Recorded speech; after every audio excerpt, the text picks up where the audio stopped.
There are two biggest problems in our education system. One is education and the other is system. அப்படின்ற லைனை நம்ம நிறைய பேர் கேட்டுருக்கோம். இது என்னதான் நம்ம எஜுகேஷன் சிஸ்டமே ஒரு பெரிய ப்ராப்ளம்ன்றதை மீன் பண்ணாலும் அதையும் தாண்டி ஒரு பெரிய பிரச்சனை நம்ம ஸ்டூடெண்ட்ஸ் கிட்ட, பேரண்ட்ஸ் கிட்ட, ஏன் ஈவன் நம்ம டீச்சர்ஸ்கிட்ட கூட இருக்குது. அண்ட் அந்த ஒரு விஷயம் மாறலைன்னா இந்த எஜுகேஷன் சிஸ்டமில் எவ்வளோ தான் சேஞ்சஸ் கொண்டு வந்தாலும் அது எல்லாமே அவ்வளோ எஃபெக்டிவாக இருக்க போகிறது இல்லை. ஸோ அந்த ஒரு விஷயம் என்னென்னா த ராங் மைண்ட் செட். நம்ம எஜுகேஷனை எப்படி புரிஞ்சு வச்சுருக்கோன்றது. ஸோ அதை எப்படி புரிஞ்சு வச்சுருக்கோம் அப்படின்னா, ஸ்கூல் போகிறோம், 10th வரைக்கும் ஒன்று படிக்கிறோம். 10th எடுக்கிற மார்க்கை பொறுத்து ஆர்ட்ஸா சயின்ஸான்னு சொல்லி அவங்களே டிவைட் பண்ணி நம்மளை விட்டுறாங்க. 11th 12th போகிறோம், அங்கேயும் காலேஜ் போகணுன்னா நல்ல கட் ஆஃப் தேவைப்படுது. ஸோ அதுக்காக 2 வருஷம் படிக்கிறோம். பயோ எடுத்தவங்க மெடிக்கல்னு சொல்லி நீட்டுக்கு ப்ரிப்பேர் பண்ணுறாங்க. இன்ஜினியரிங் எடுத்தவங்க ஐஐடி மாதிரியான பெரிய இன்ஸ்டியூஷனுக்குள்ள நுழையணும்னு ஜேடபிள்யூக்கு ப்ரிப்பேர் பண்ணுறாங்க. மார்க்ஸ் பேஸ் பண்ணி எகெயின் கட் ஆஃப் வருது. அதை பொறுத்து கவுன்சிலிங்கில் காலேஜஸ் கிடைக்கிது. அண்ட் என்ட்ரன்ஸ் எழுதுனவங்களுக்கு அதோட ரிசல்ட் பொறுத்து அவங்க காலேஜ்குள்ளே போகிறது போகாதது இருக்குது. ஸோ காலேஜ்குள்ளேயும் போகிறாங்க. காலேஜ்குள்ளே போகிறப்போ தான் அவங்க ஒரு விஷயத்தை ரியலைஸ் பண்ணுறாங்க. நாம் இவ்வளோ நாள் மக்கப் பண்ணி படித்தது இங்கே வேலைக்காக போகிறது இல்லைன்னு. ஸோ மார்க்குக்காக படிக்க வேண்டிய கட்டாயம் இங்கே இருக்குது. ரேங்கிங் சிஸ்டமில் டாப்பில் வரணும்னு நம்ம பேரண்ட்ஸே நம்மளை ப்ரெஷர் பண்ணுறாங்க. மார்க்குக்காக படித்து +2 வரைக்கும் வந்து +2 படித்து முடிச்சக்கப்புறம் தான் நான் ஒரு விஷயத்தை ரியலைஸ் பண்ணேன். இதுக்கப்புறம் நம்ம இதை எங்கே யூஸ் பண்ண போகிறோம்? நம்ம தியரட்டிக்கலாக நிறையா மக்கப் பண்ணியிருப்போம், மேக்ஸில் நிறையா ஃபார்முலா போட்டிருப்போம். இதெல்லாம் நம்ம லைஃப்பில் எங்கே யூஸ் பண்ண போகிறோம்னு சொல்லி யோசித்தேன். ஃபர்ஸ்ட் ஷாக்கிங்லி நான் படித்த எதுவுமே வந்து எனக்கு பிரயோஜனமாக ஃபீல் ஆகும். ஏன்னா நான் எதையுமே புரிஞ்சு படிக்கல, மார்க்காக மக்கப் பண்ணியிருக்கேன். ஆர் எக்ஸாமில் போய் எழுதுகிற வரைக்கும் அது ஞாபகம் இருக்க அளவுக்கு ஷார்ட்டாக புரிஞ்சு வச்சுருந்துருக்கேன், அவ்வளோதான். அதை டீப்பாக அண்டர்ஸ்டாண்ட் பண்ணிக்கிறது, இதை நம்ம லைஃபோட எப்படி ரிலேட் பண்ணலான்னு சொல்லிலாம் நான் சுத்தமாக யோசிச்சதில்லை. ஸோ நான் வந்து மெட்ரிகுலேஷனில் தான் படித்தேன், ஸ்டேட் போர்டு தான். சிபிஎஸ்சி ஸ்டூடெண்ட்ஸ் வந்து கம்ப்ளீட்டாக டிஃப்ரெண்ட்டாக இருப்பாங்க. அவங்களுக்கு வந்துட்டு புக்கில் இருக்கிறது கொஸ்டினாக வராததுனால அவங்க கொஞ்சம் கான்செப்ட் படித்தாகணுன்ற கட்டாயத்தால் அவங்க வந்து கொஞ்சம் பெட்டராக அண்டர்ஸ்டாண்ட் பண்ணி படிப்பாங்க. ஸோ அது வந்து கம்ப்ளீட்டாக டிஃப்ரெண்ட். நான் வந்து இப்போது ஸ்டேட் போர்டை பற்றி பேசிகிட்டு இருக்கேன். ஸோ அப்படி வெளியே வந்தேன்னா காலேஜ் வந்ததுக்கப்புறம் எனக்கு எதுவுமே தெரியல. நான் அதுக்கு முன்னாடி படித்ததும் எனக்கு யூஸ்ஃபுல்லாக இருக்குமா தெரில. ஏன்னா எந்த ஒரு கிளாஸ் தாண்டி வரப்போவும் வந்து நான் 10th வரைக்கும் சுத்தமாக படிக்கல. 10th அப்புறம் தான் வந்து கொஞ்சமாவது வீட்டில் இந்தமாரி காலேஜெல்லாம் வந்து கட் ஆஃப் இருந்தால் தான் சேர முடியும்னு சொல்லி தெரிஞ்சக்கப்புறம், சரி வீட்டில் வந்து அவ்வளோ பணம் கட்ட வசதியும் கிடையாது, நம்ம ஒரு நல்ல காலேஜில் சேரணும்னா நம்ம நல்லா படித்தா தான் உண்டுன்னு சொல்லி ஓரளவுக்கு எஃபர்ட் போட்டு மார்க்காக தான் படித்தேன். ஸோ மார்க்காக படித்து ஒரு 80% வாங்கினேன், அவ்வளோதான். ஆனால்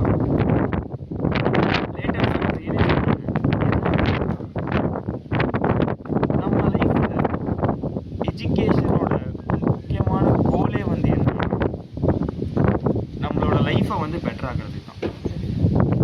இதை நம்ம டிஃப்ரெண்ட் சப்ஜெக்ட்ஸ் மூலமா இந்த ஒரு கோலை தான் நம்ம அச்சீவ் பண்ண ட்ரை பண்ணுறோம். லைக் சயின்ஸ் எடுத்துக்கிட்டோம்னா அதில் ஃபிசிக்ஸ், கெமிஸ்ட்ரி வந்து நம்மளோட சரௌண்டிங் எப்படி இருக்குதுன்னு சொல்லி நம்ம படிக்கிறதுக்கு, இந்த வேர்ல்டு எப்படி இருக்குதுன்னு சொல்லி நம்ம படிக்கிறதுக்கு ஹெல்ப் பண்ணுது, நம்மளை அண்டர்ஸ்டாண்ட் பண்ணிக்க வைக்கிது. தென் பயாலஜி எடுத்துக்கிட்டோம்னா நம்ம ஓன் பாடியை பற்றி நம்ம படிக்கிறோம், அனிமல்ஸ் பற்றி படிக்கிறோம், ஸோ அதை பற்றி தெரிஞ்சுக்கிறோம். தென் சோஷியல் சயின்ஸ் எடுத்துக்கிட்டோன்னா இந்த சொசைட்டி எப்படி இயங்குது, இந்த ஆர்கனைசேஷன் சொல்லுவாங்கள்ல, இப்போது ஒரு ஸ்டேட் வந்து இயங்குறதுக்கு ஆர்கனைஸ் பண்ணி இதெல்லாம் இருக்கணும். ஸோ அதை பற்றிலாம் நம்ம கற்றுக்குறோம் அதில். தென் மேக்ஸ், முக்கியமாக மேக்ஸ் எடுத்துக்கிட்டோம் அப்படின்னா நம்ம நார்மலாக மேனுவலாக கால்குலேட் பண்ண முடியாததை சில பேர் வந்து சில ஃபார்முலாஸ் மூலமாக ஈஸியாக கால்குலேட் பண்ணுறதுக்கு கண்டுபிடிச்சி வச்சுருப்பாங்க சில ஃபார்முலா. ஸோ அதை நம்ம யூஸ் பண்ணி ஈஸியாக, ஃபாஸ்ட்டாக, அக்யூரேட்டாக கால்குலேட் பண்ணிக்கிறோம். அண்ட் தென் கால்குலேட் பண்ணுறப்போ நம்ம பிரெயினும் வந்து க்ரோ ஆகுது. ஸோ நம்ம கிரிட்டிக்கல் திங்கிங்க்கு, லாஜிக்கல் திங்கிங்க்கு அது பயங்கரமாக ஹெல்ப் பண்ணுது. தென் ஸோ இந்த மாதிரி ஒவ்வொரு சப்ஜெக்ட்ஸுமே வந்து நம்மளுக்கு வந்து ஒரு விஷயத்தை கற்றுக் கொடுக்க தான் வந்து இங்கே இருக்குது. ஸோ நம்ம படிக்கிறப்போ அதை வந்து மைண்டில் வச்சுட்டு படிக்கணும். நம்ம மார்க் ஸ்கோர் பண்ண போகிறோம், இல்லை இந்த சப்ஜெக்டில் இவ்வளோ மார்க் ஸ்கோர் பண்ணணும் அப்படின்றது வந்து மைண்டில் இல்லாமல், சப்ஜெக்ட் வந்து எல்லா சப்ஜெக்ட்டுமே வந்து இம்பார்ட்டண்ட்டாக தான் வந்து நம்ம பார்க்கணும். ஸோ எல்லாமே வந்து ஒரு க்யூரியஸாக வந்து லேர்ன் பண்ணணும்னு நினைக்கிறேன். ஸோ அடுத்து நம்ம இந்த ரேங்கிங் சிஸ்டம்க்கு வருவோம். ஜான் ஸ்வெல்லர்னு ஒருத்தர் இருக்காரு. அவர் வந்து காக்னிட்டிவ் லோட் தியரின்னு ஒன்று சொல்கிறாரு.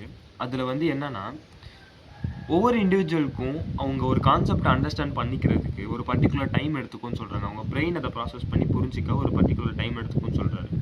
இது ஒவ்வொரு இண்டிவிஜுவலுக்கும் டிஃபர் ஆகும். ஸோ அப்படி இருக்கப்போ 50லேருந்து 60 பேரை ஒரு கிளாஸ் ரூமில் உட்கார வச்சு எல்லாருக்கும் ஒரே டைமில் பாடம் எடுத்து அதை பேஸ் பண்ணி ஒரு டெஸ்ட் வச்சு அதில் டாப்பில் வரவங்களுக்கு நல்ல ரேங்க்கும், இந்த ரேங்கிங் சிஸ்டம் இருக்குல்ல, ஸோ அப்படி பண்ணுறது வந்து எப்படி கரெக்டாக இருக்கும்? ஸோ ஃபர்ஸ்ட் ஆஃப் ஆல் எதுக்கு வந்து ஒருத்தனோட மார்க் இன்னொருத்தனோட கம்பேர் பண்ணி உனக்கு ரேங்க் தரணும்? இங்கே எஜுகேஷன்றது வந்து ஒரு போட்டியாக இருக்கக்கூடாதுன்னு நான் நினைக்கிறேன். ஏன்னா எல்லாராலையும் ஒரு விஷயத்தை அண்டர்ஸ்டாண்ட் பண்ணிக்க முடியும். அதை ஆனால் உங்களுக்கு வந்து டிஃப்ரெண்ட் டைம் எடுக்கும். சில பேருக்கு ஈஸியாக பார்த்ததும் புரிஞ்சிக்கலாம், ஏன்னா அவங்க சின்ன வயசுலேருந்து அப்படி வந்திருக்கலாம். ஆனால் சில பேருக்கு வந்து அதை நல்லா எக்ஸ்பிளைன் பண்ணால் தான் வந்து புரியும். ஸோ அந்த மாதிரி இருக்கப்போ எல்லாராலையும் ஒரு விஷயத்த புரிஞ்சுக்க முடியும், கற்றுக்க முடியும். ஆனால் அதுக்கான டைம் டிஃபர் ஆகுதுங்க. ஸோ அண்டர்ஸ்டாண்டிங்க்கு ரேங்க் தரது வந்து என்னை பொறுத்த வரைக்கும் ஒரு கரெக்டான விஷயமா இல்லைன்னு தான் நான் பார்க்குறேன். அண்ட் ஆல்சோ இது ஒரு தாழ்வு மனப்பான்மையும் வந்து ஸ்டூடெண்ட்ஸ்குள்ளே க்ரியேட் பண்ணுது. பேரண்ட்ஸ் வந்து அதுக்கும் மேலே இது ஜஸ்ட் ஒரு எவால்வேட்டிங்காக தான். ஏன்னா நல்ல மார்க் எடுக்கிறவனா கொஞ்சம் பூஸ்ட் பண்ணுறதுக்காக பண்ணப்பட்ட ஒரு விஷயன்றதை புரிஞ்சிக்காம பேரண்ட்ஸும் வந்து நம்ம பையனும் வந்து இதில் டாப்பில் வந்தால் தான் நல்லா படிப்பான், நல்லா படிக்கிறான், அப்போ தான் நம்ம அதை தெரிஞ்சிக்க முடியும்னு சொல்லி நினச்சி அவனை ப்ரெஷர் பண்ணுறாங்க. ஃபஸ்ட் ரேங்க் எடு, செகண்ட் ரேங்க் எடுன்னு எங்கள் வீட்டிலே ஓப்பனாக சொல்லியிருக்கேன். ஹையஸ்ட் வந்து 4th ரேங்க். ஸோ சொசைட்டியாகவே எஜுகேஷன் சிஸ்டம்லேயே வந்து ரேங்கிங் சிஸ்டம் ஒரு பெரிய ப்ராப்ளமாக இருக்குன்னு நான் பார்க்குறேன். ஸோ இங்கே இவ்வளோ விஷயம் இருக்கா, இதை தாண்டி அவனை நம்ம எதுவுமே பண்ண விட மாட்டோம். ஒரு ஸ்டூடெண்ட்டை வந்து படிக்கிறது மட்டும்தான் 24/7 பண்ணணும், அதுதான் அவனுக்கு இம்பார்ட்டன்ட், மற்றதெல்லாம் வந்து செகண்டரி தான் சொல்லி நம்ம ட்ரீட் பண்ணுறோம். ஆனால் ஒவ்வொரு இண்டிவிஜுவலுக்கும் எது வேணால் வரலாம். ஸோ எஜுகேஷன்றது இங்கே ஒரு டூல் தான், அது எல்லாருக்கும் தேவை, அது ஒரு ஃபவுண்டேஷன் மட்டும்தான். அதை தாண்டி நிறையா விஷயம் வந்து இருக்குது. ஸோ ஒவ்வொரு ஃபீல்டு இருக்குது. நம்ம என்ன பண்ணுறோம், மோஸ்ட்டாக மெடிசனும் இன்ஜினியரிங்லேயும் தான் நம்ம ஸ்டூடெண்ட்ஸை சேர்த்து விடுறோம்.